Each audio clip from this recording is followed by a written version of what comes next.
Thank you very much, Cahill. Minister, you're very welcome this morning. This is an issue that is known to every employer in the construction industry in this country. SafePass has become the quintessential example of bureaucratic red tape, a system which has become engorged on self-importance and is now treated the nation over as a prerequisite for even thinking about entering a building site. The SafePass system was brought in around the turn of the millennium and was championed by trade unions as something which would save lives, not that this has been proven to be the case in the last 20 years.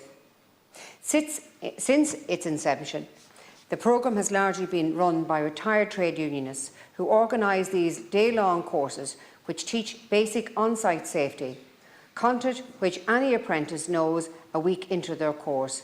Lift from the knees, not from the back.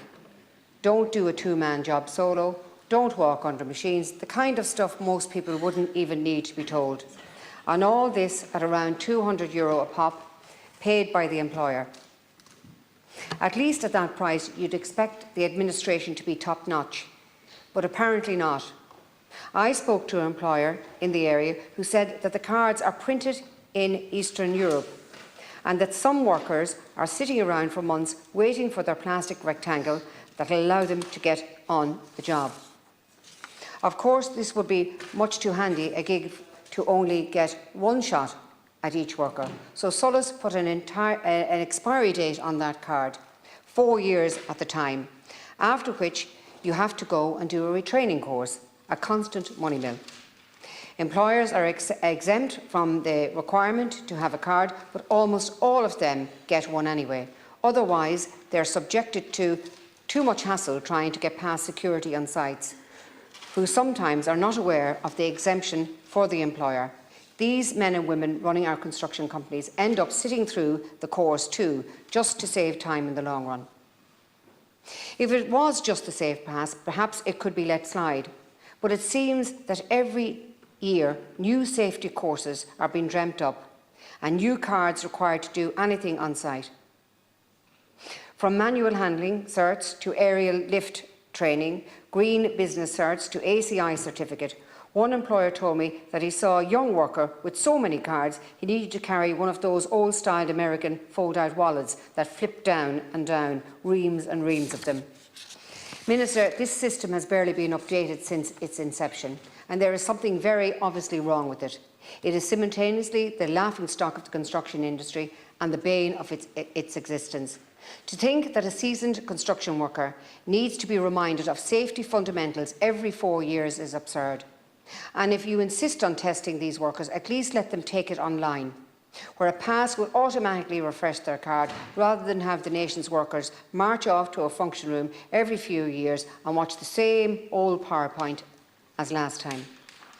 We've seen in the case mentioned in the commencement matter of Mr Fergal O'Connell that infinite reassessment was never the plan for the construction industry. My question to you, Minister, is that what is being done to implement this ruling, and when can we expect to see the meaningful change that has been needed in this area for quite some time? Thank you, Minister.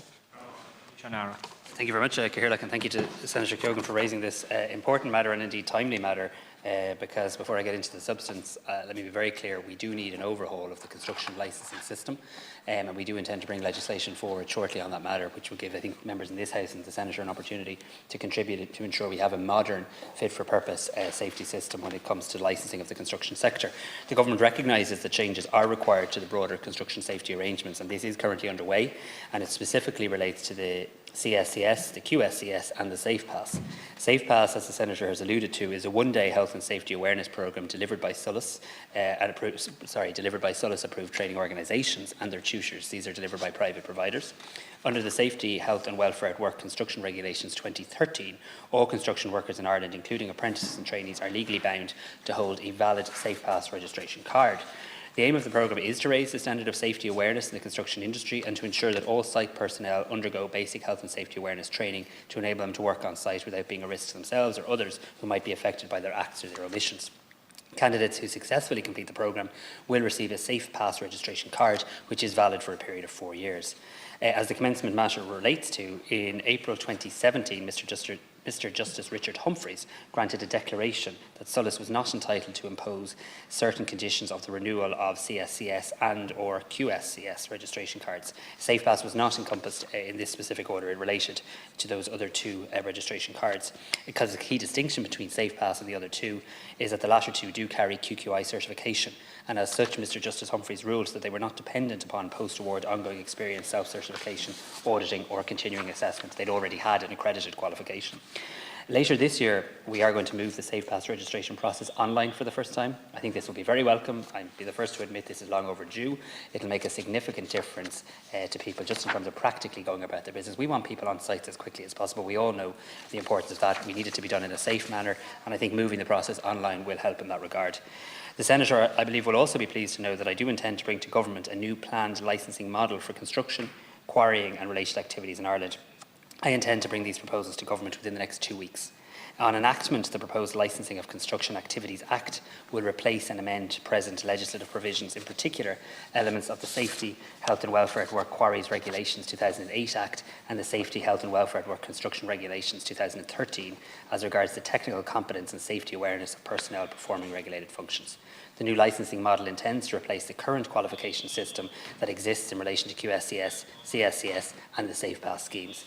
This proposed licensing model will put a formal renewal process in place to ensure workers in construction and construction-related disciplines are continuously kept up to date with their health and safety practices. But I do believe it will provide a very useful opportunity for the Senator, for Seanad Éireann, and indeed for the sector to input to make sure that we get fit-for-purpose modern legislation to achieve that right balance between absolutely making sure safety at work is paramount, but also making sure that it's done in a way that isn't overly bureaucratic, overly administrative, and a way that uses new technologies as well in terms of basically providing courses online too. So I look forward to bringing those proposals to Cabinet within the next fortnight, and then to myself and my colleague Minister Collins engaging on this matter in the House in the coming weeks and months. Thank you very much, Minister. And I have to say, both yourself and Minister Collins have been extremely progressive when it comes to legislation and programmes with regards to training and retraining. And I have to say, you probably are one of the two finest ministers in your portfolio, and I want to congratulate you on that. This is a very important matter as we try and get our construction industry back up and running. Having the bureaucratic red tape that we have there currently really is stifling construction. Can you give an indication of when you might have that course online, if possible? But I do welcome the legislation. And I'll wait to see the legislation that you're bringing before the House here on this particular issue. But if you could let me know when those online courses will be available, I'd really appreciate it. Thank you. Thanks very much, Senator Keoghan, and I know the interest you've taken in this and apprenticeships and the like since you've come into this House. My best guesstimate, and it is a guesstimate at this moment, is around the month of October, but certainly before the end of the year. So we're working to make sure that SafePass transitions online fully by the end of the year. I think that'll be very welcome. In fact, I know it'll be very welcome from speaking to industry and from speaking to education providers and people undertaking the courses. So that'll happen this year. In addition to that, we bring the proposals to Cabinet to overhaul the legislation in the next 2 weeks. Then obviously subject to the timetabling of committees and these houses, we begin to move through that legislation later this year as well. So I think there's an opportunity to both modernise the current online system, or the current system moving online this year, and also this year to start overhauling the legislation. So we look forward to working with you in relation to that. Once we've published the legislation in 2 weeks, we'd be very pleased to give you a full briefing and to engage with industry partners in this matter too. Thank you. Thank you, Minister.